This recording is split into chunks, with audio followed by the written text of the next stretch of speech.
Bonsoir à tous, bienvenue sur France 3 Côte d'Azur, dimanche 10 janvier. À Grasse, les travaux de mise en sécurité viennent de commencer autour de l'immeuble qui s'est effondré mi-novembre, causant l'évacuation de 60 personnes. C'était l'un des 2 effondrements qui, en 15 jours, ont ébranlé la vieille ville. L'occasion pour nous de revenir sur la problématique de ce centre historique où une partie des bâtiments est en état de décrépitude. La commune a engagé un important plan de réhabilitation. C'est notre dossier de ce dimanche avec Jean-Bernard Vitiello et Jimmy Juvigny. C'était le soir du 18 novembre, rue Mougin-Roquefort. Un immeuble en chantier s'effondre. Les riverains sont évacués, la rue est interdite jusqu'à fin avril. Un immeuble délabré parmi d'autres dans le Vieux-Grasse. À 2 pas de là, nous entrons dans un de ces immeubles que la ville prévoit de réhabiliter. Son propriétaire ne l'entretenait plus depuis des décennies. La collectivité lui a donc racheté pour mener les travaux. Carrelage ancien, cheminée, structure du bâtiment, tout est à sauver. On a en urgence refait la toiture pour pouvoir couvrir et être hors d'eau, hors d'air. Il est dans son jus, donc on a tout à faire et on se rend compte qu'on est face quand même à un patrimoine existant qui devra être préservé, réhabilité, restauré.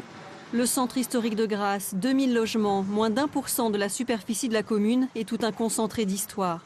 La ville remonte au Moyen-Âge, mais la plupart des bâtiments datent du 19e, époque où il a fallu loger les nombreux travailleurs italiens venus pour la parfumerie.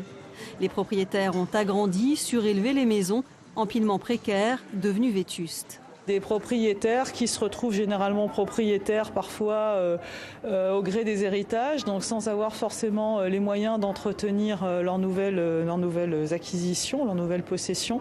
Et c'est la paupérisation des centres anciens, ça arrive assez fréquemment malheureusement. Racheter pour restaurer. La politique est lancée mais la ville n'a pas tous les pouvoirs. Le cadre est fixé par un plan de sauvegarde et de mise en valeur, fruit de 35 ans de négociations, notamment avec les Bâtiments de France. Ici, seule une réduction d'étages a été consentie.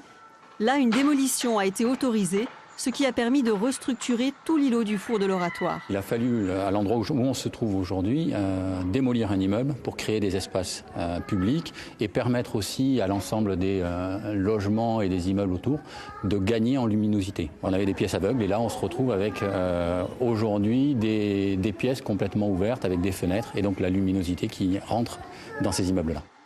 Ce que je trouve intéressant, c'est ce nouvel espace qu'on va retrouver. 10 îlots ont ainsi été sélectionnés pour cette vague de travaux. 30 millions d'euros pour une centaine de logements réhabilités. La ville espère ainsi donner une impulsion.